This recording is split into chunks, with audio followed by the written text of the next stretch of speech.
The Becoming Flame podcast broadcasts pure, unfiltered power exchange that stokes the flame of your being. Because it's time to remember. It's time to return. It's time to become flame. They called it lust so you would fear your own power. But the thing is, a woman's desire has never been dangerous.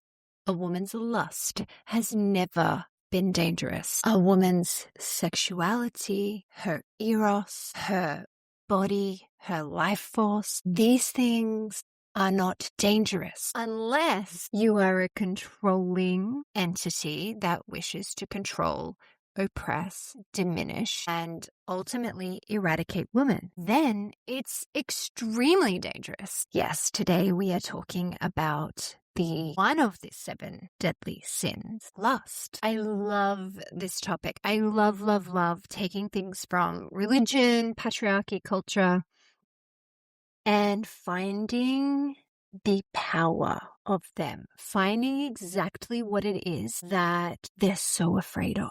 And I think what's really fun about working with patriarchal, oppression, is that all-encompassing enough? It's not very diplomatic, but okay. Patriarchal oppression, my favorite thing is it holds the blueprint back home. So why do we have 7 deadly sins? And why are they so targeted towards women?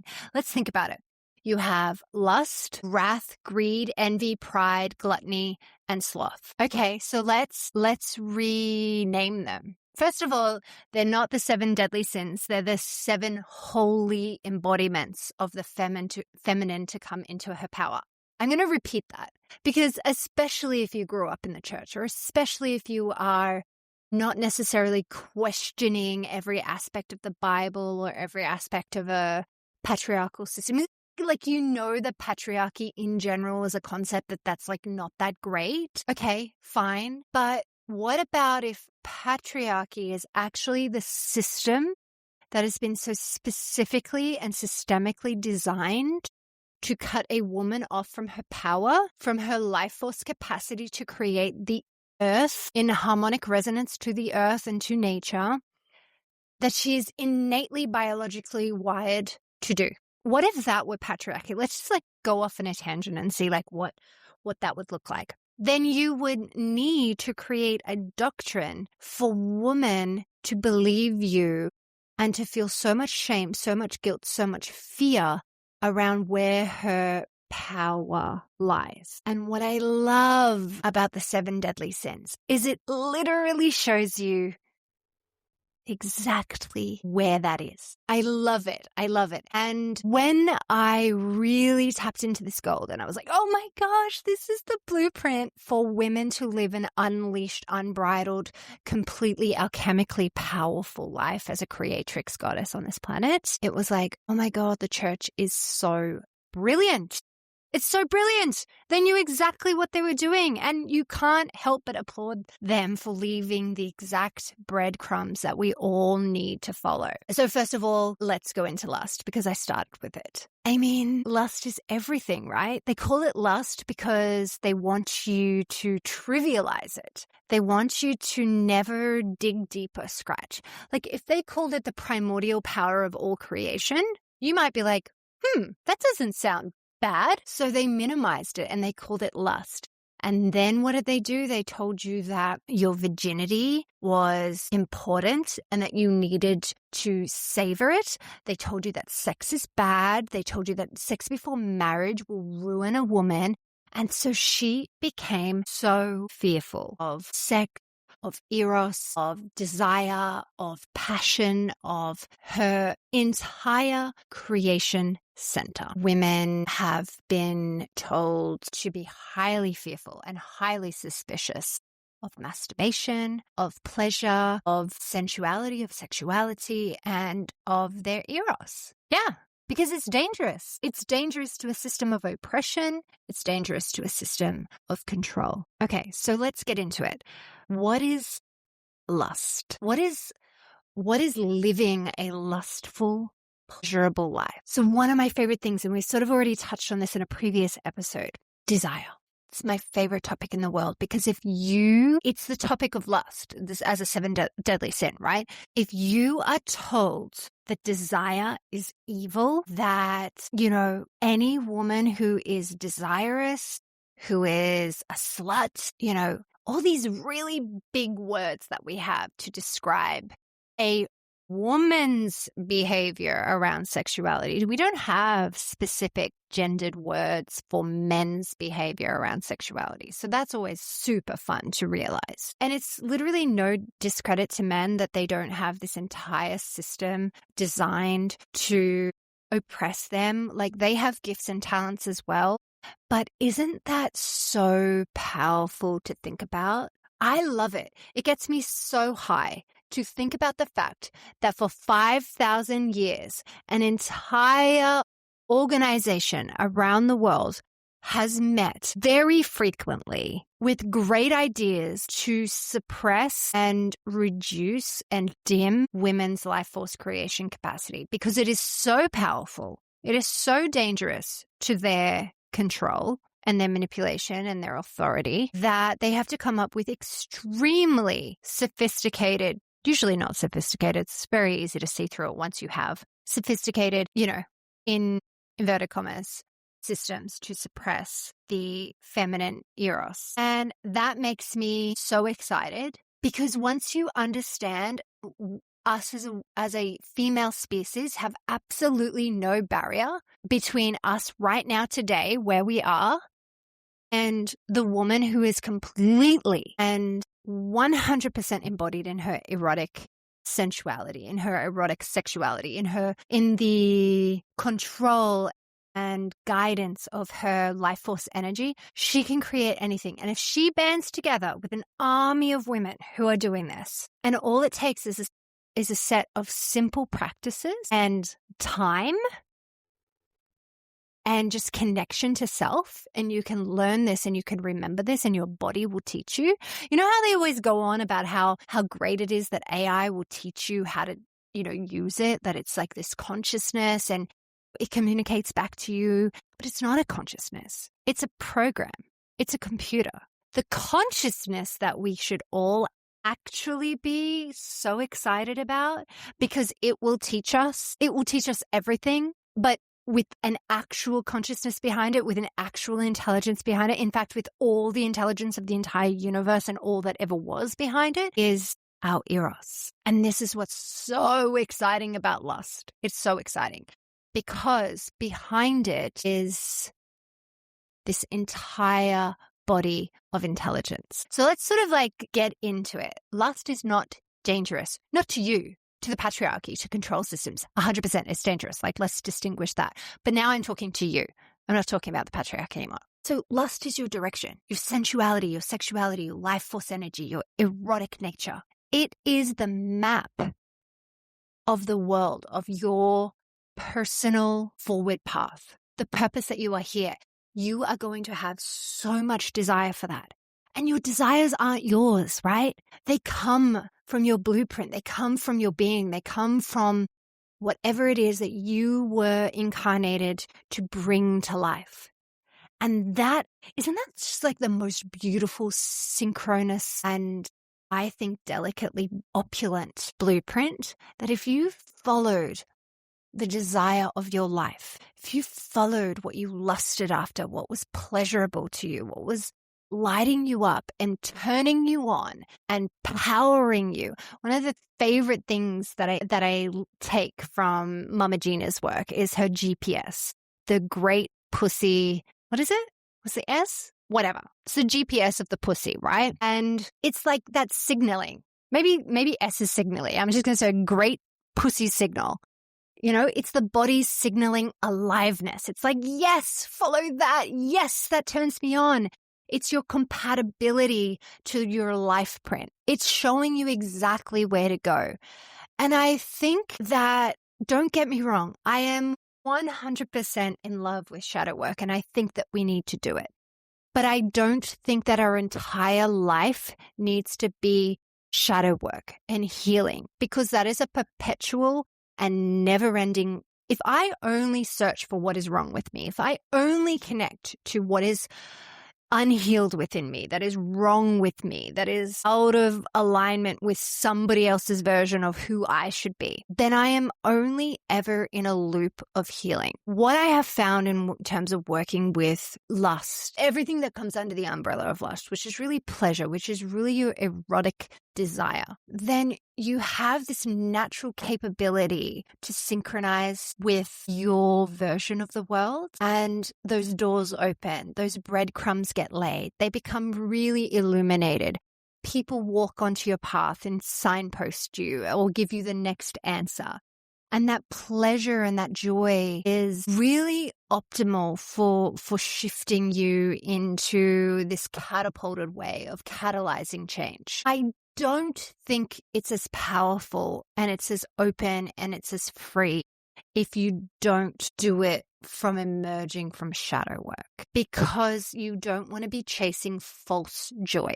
When I'm talking about joy, when I'm talking about pleasure, it is embodied, it is earned, it is felt within the pelvis. It is a deep, you're not talking up from up here. It's like, oh my God, I'm so happy. Like, it's so great. And you're like out of your body and you're living a very forced pleasure, or I've got to just chase the sun and I'm chasing rainbows and leprechauns and unicorns and fairies. And I'm in that chasing and that desperate energy.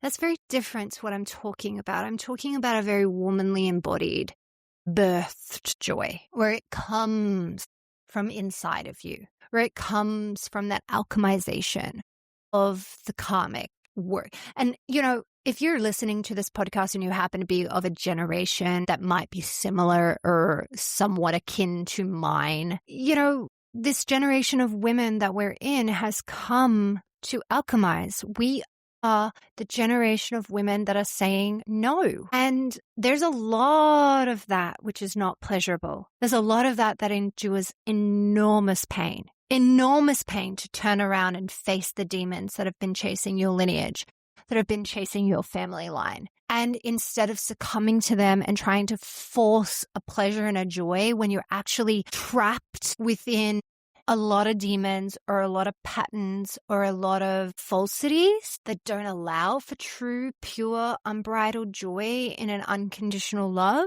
I think, however, though, there is a way to find pleasure in doing that deep shadow work and doing that healing and doing that alchemical lineage lifting, cycle breaking stuff. And I think in a weird way, we do have joy and pleasure baked into that, because there's something very pleasurable or something very satisfying. Maybe I don't use the word pleasurable. Maybe I use the word satisfying and validating in doing the hard work and turning around and finding flow afterwards, finding that weight lifted and that you're free from it.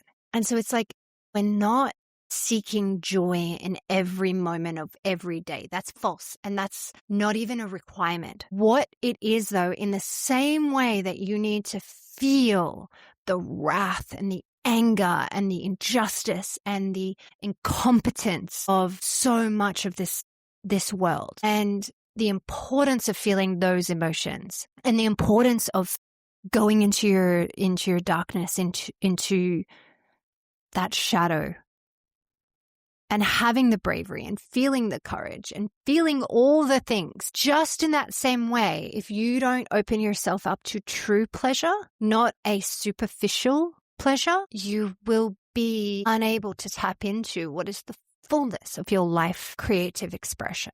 So when we get to wrath, we'll talk about that. But in the moment of trying to live in the truth of your pleasure, you need to commit to that as much as you do to the negative emotions. And I found that in my own life and in working with clients many years ago, was that it was very difficult for many women to live in a desirous, pleasure-filled state because of the shame, because of the guilt, because of all of the falsity that stood between the story of what is good, this good girl image that we've all had pushed on us, and the truth of us. And that's the chasm that pleasure and wrath working together really can collapse. And so in many ways, the death of the good girl requires the joint efforts of all of the deadly sins, but so much is the heroine journey of collapsing the good girl through pleasure and through wrath. Because you should be rageful against the seemingly indiscriminate control of women and the taking away of their pleasure center as their birthright and as their life force energy. That is angering. But if you only ever stay in anger and you don't get into that wrath, you can't find enough heat. You can't find enough rage to fire that and rescind it and to alchemize it into change. And so wrath is so, so powerful. It's also sometimes the opportunity to commence the pleasure so that rage and that heat in the body can, ignite the pleasure. But I think that one of the things that, why PhenXX, the company, exists and why it's, a phoenix is that rising from the ashes of the flames of not only your own immolation, but, why are you embolized?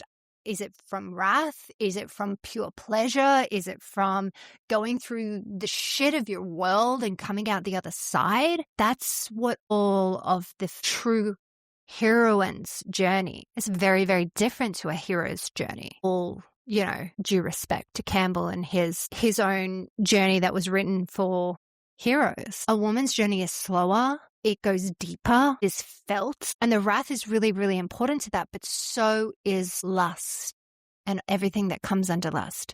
Because it is a heroine's journey. The woman's journey is to birth, is to emblazon, is to seed a new way. And you cannot create into a space that is taken. So sometimes you need to burn it all down first before there's even room to birth anew. And that's what I have discovered, at least in my own lived path, is that the combination of the wrath and the burning it down and the seeing what is systemically wrong with something first, whether it sits within you or in a system or in some aspect of the world, whether that's things that happen in the law, things that happen in the street, things that happen in a classroom or a workplace, or, whatever it may be. I think, when we talk about women's health being so far behind men's health, that we know so little about the clitoris or even, the uterus, or that we've just discovered that there's absolutely no scientific validation to so-called old eggs and infertility from in your 40s being normalized. If women collectively didn't feel the rage and the wrath of how secondary women's health is, and particularly reproductive health, and in the context of lust and reproduction and sexuality and life force creation, there's a lot of reason why a patriarchal oppressive system would not want women to know anything about their reproductive health, how babies are created, what their capacity to be women breeders would be, so that they don't live a pleasurable life, so that they continue to maintain the shame and the resentment and the fear of their sexuality and their sensuality and their life force capacities. So having the rage around the second-class citizenship of being a woman, even in 2026, feeling that rage is normal. We should be rageful at a lot of things that come up against us. We still don't have equality in this world. But then the question as well is, do we even want equality, or do we want womanness? Do we want women's rights that are very different to equality? Because equality pinned a woman now at doing what a man does, being paid the same amount for the same job, doing equal work for equal pay. When you go into the lust and the pleasure of that, does that fill you with joy? Does that make you think, my goodness, I want to do exactly what a man does and get paid exactly the same amount? Or when you go into your body, is it something different? Is it, I want to be me and I want to create a world that makes sense for me as a menstruating woman, as a menopausal woman, as a birthing woman, as a powerful woman, as a sexual woman, as a sensual woman, as a life force creation, vessel holder of life. What does that world look like? Because until you get really, really, really mad at the status quo and erase it, we're trying to create on top of an existing system and trying to bolt on plugs beside that or on top of that or around that would work for us. And in all of the years of work that I've been doing, desire work and sensual pleasure work, it has never worked when it starts from a compromise. Because women have this capacity, women who are tapped into erotic flow, into creative life force creation and design, have an ability to imagine the world in such a beautiful, opulent, decadent, and enjoyable way that works for all sorts of people, in all sorts of ways, in all sorts of functionalities that are individually and uniquely tailored to multiple different scenarios that have never been considered, thought of, or designed for previously. And yet, if you start with a compromise of like, maybe we can just make it a little bit more, universally friendly or universally adapted to a variety of different aspects of people and societies. And like, please, sir, could it be okay if we just put this, adaptation on the side of your patriarchal system? And it sounds like a great compromise. And it sounds like a universal approach to slowly making adaptations around the world that would include more people. But it comes from the foundational belief that patriarchy serves a great majority of people and that we're just trying to include the minority fringes into this great and wonderful system. But it's not true. Patriarchy serves men just as poorly as it serves women. And it serves disabled people, transgender LGBTQIA people. I can't think of every other minority in this moment, but like it serves them even less or not at all. And so to come to a dream already willing to compromise is a beautiful sentiment, but it is a flawed belief system because compromise won't deliver us a changed world that actually serves the majority or in a dream state, all of us as individuals and as a collective. Patriarchy does not serve mothers. It does not honor the mother, which is why we have a system of oppression, of incarceration, of punishment, and of really unloving systems. We think it's normal that the organizations in our society don't found themselves on love, on principles of loving compassion. And we have normalized this because it has been that way for a long time. And the reinforcement protocols found in capitalism and patriarchy and misogyny tell us that that is not a normal way to approach the systemization of society. Just think about that for a second. If you change the word from lust to sensual, or you change the word from lust to motherhood, what does that change for you in the approach to lust as a sin? First of all, shifting womanness or sensuality or sexuality or mothering into lust is a very similar way of shifting woman into maiden or into young girl. Lust is a very juvenile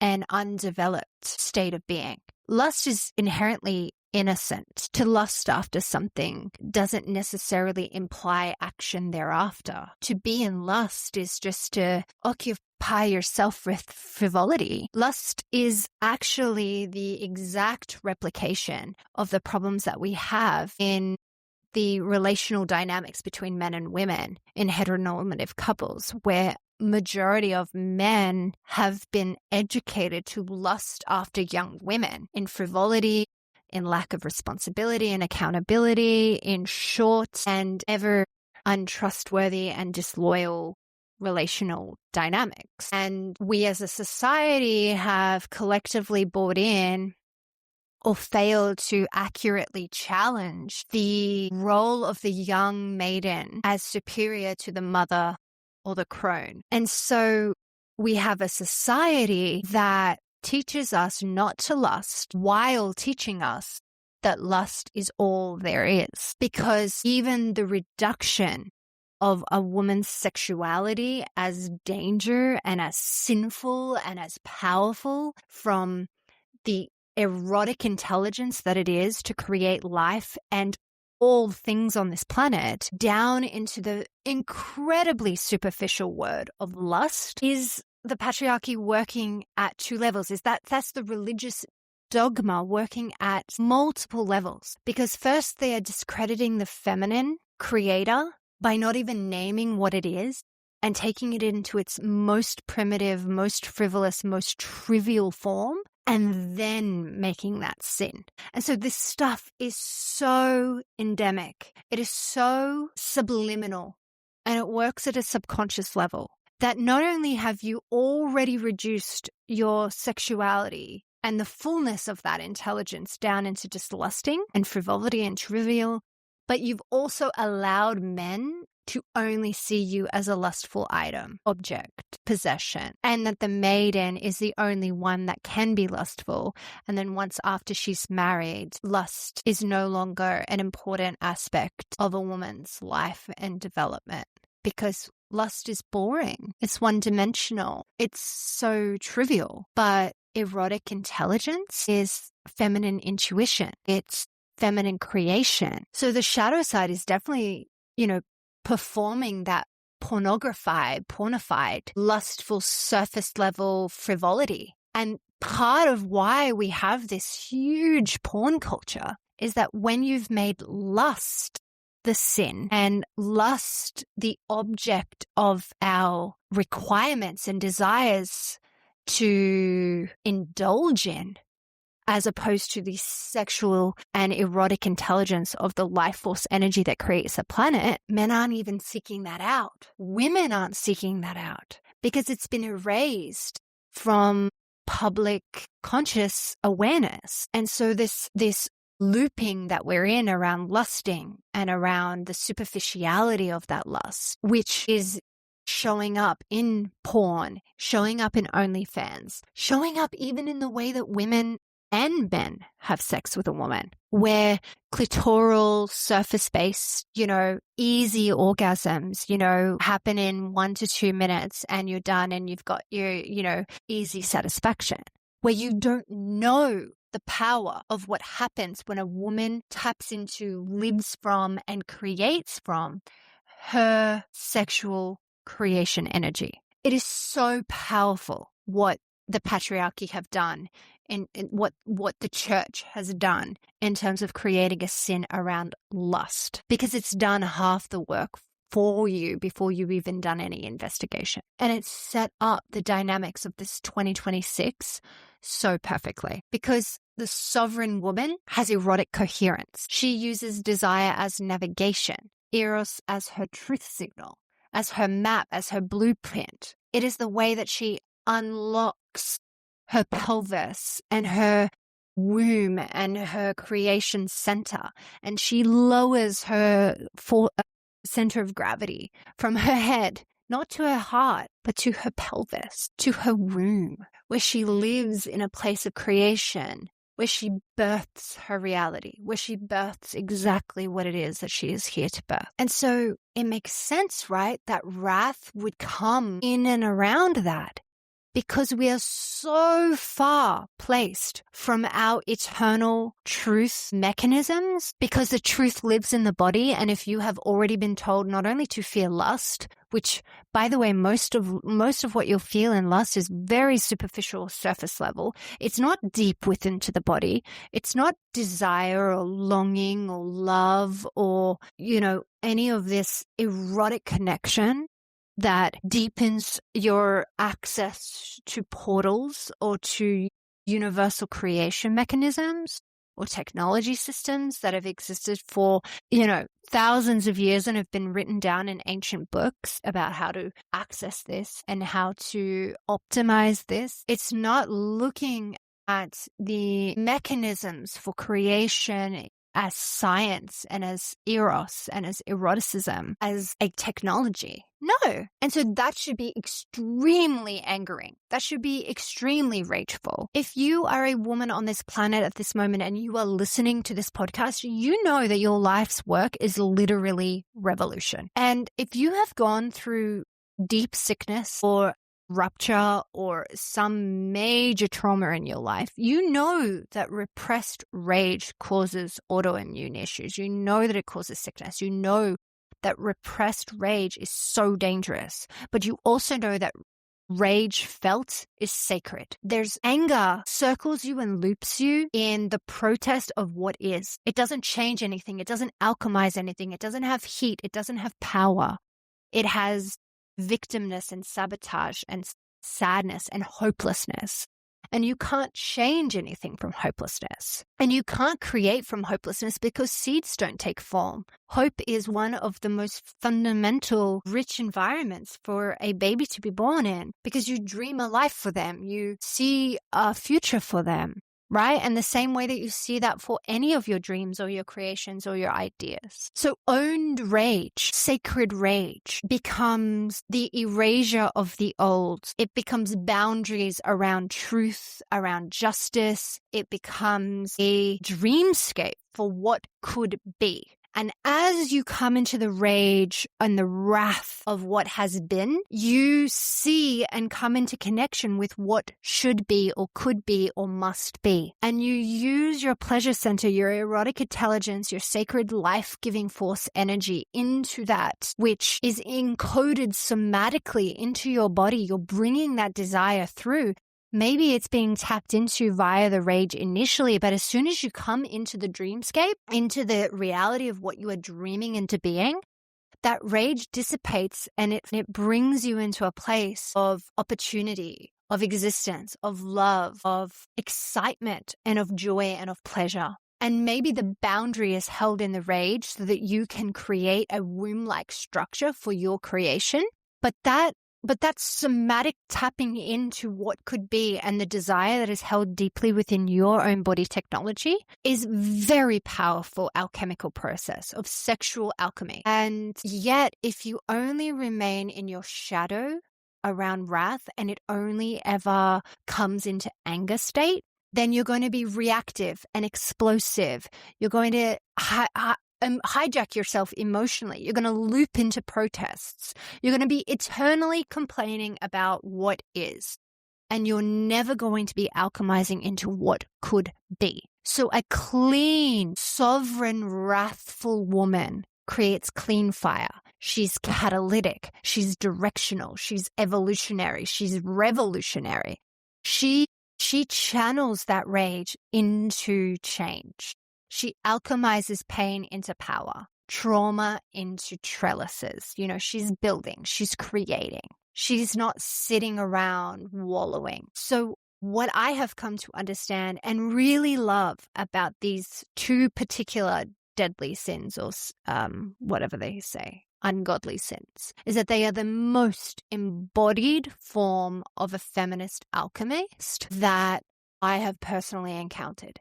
And that the more that you can untap your wrath, the more that you actually lay a pathway into your personal revolutionary alchemy to take form. I don't know, because it hasn't necessarily been my path to solely and only do that via pleasure or lust or sexual pathway in.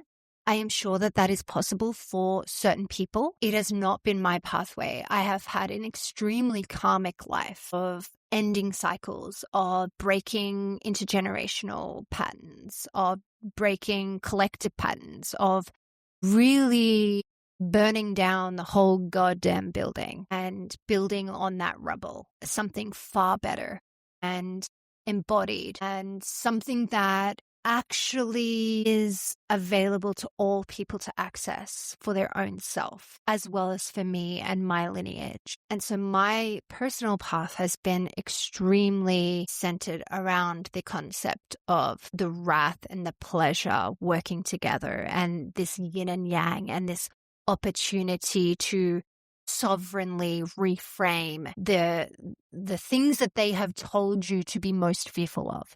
A woman in wrath is, dangerous and unappealing, and she is the opposite of the good girl. And so wherever you are living from your good girl, where you don't want to upset the boat, where you don't want to rock the ship, where you don't want other people's feelings to be hurt, take it from a reform. And let's be honest, reforming, it's a day in progress for me. Every day I get a little bit better and a little bit more embodied in this, because good girl programming goes deep. It goes so deep. And when every aspect of your society and your family and your collegiate interactions promotes good girl conditioning over wrathful feminine creator of a sovereign world where all of us can thrive and create from our true essence and power, when everything is against you doing that, go gently with yourself, and yet at the same time, if it's the rage that's coming up and the rage that's like making you crazy, find this your permission slip to go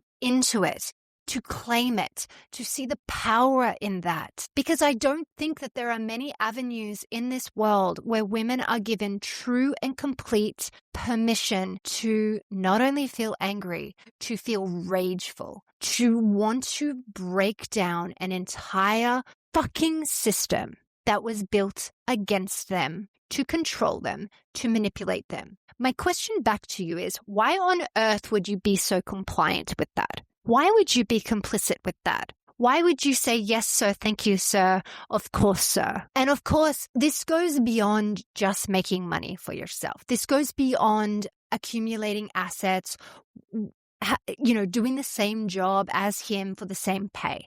This goes beyond that. How do we, as a collective of life force creators, actually birth a world that is inclusive, that is loving, that is founded on the concepts and the precepts of loving, compassionate kindness and inclusion for all? Because unless we get rageful and burn down a system that doesn't serve anyone except maybe the 1% of those who profit from the accumulation on the backs of slaves, and if you don't think you're a slave, really investigate it and think again, then how can any of us be truly free to be ourselves in our own truth? The version of the reality that we all wish to live in is not 4 weeks of vacation instead of 2.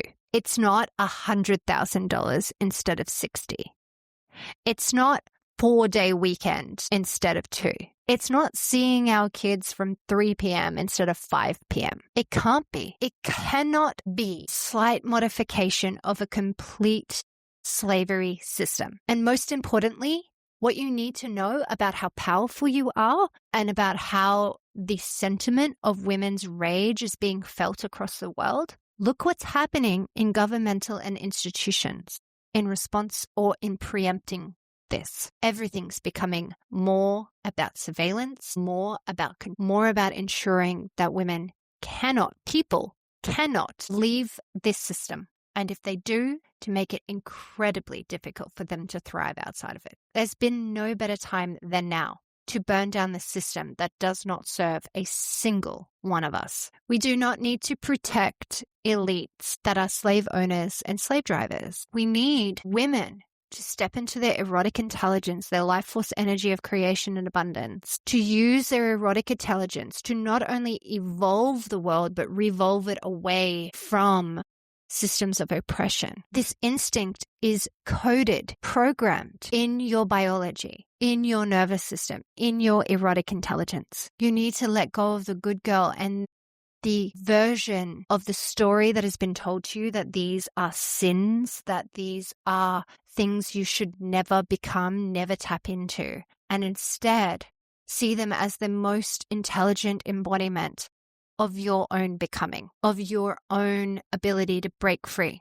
to seed yourself a new world that you seek to live in. Wherever you are the domesticated good girl, the instinct to pacify a situation instead of blowing it up is the instinct that needs the most questioning right now? Why are you protecting the people who own your life and that would definitely have the most to lose if this system changed, if this world changed? It's so interesting. And the more that you go into this idea of erotic intelligence as the most dangerous aspect on the planet right now to this system's collapse, and that the avenue for entryway into that could be wrath if you're anything like me. And that doesn't mean that you have to become the angry woman.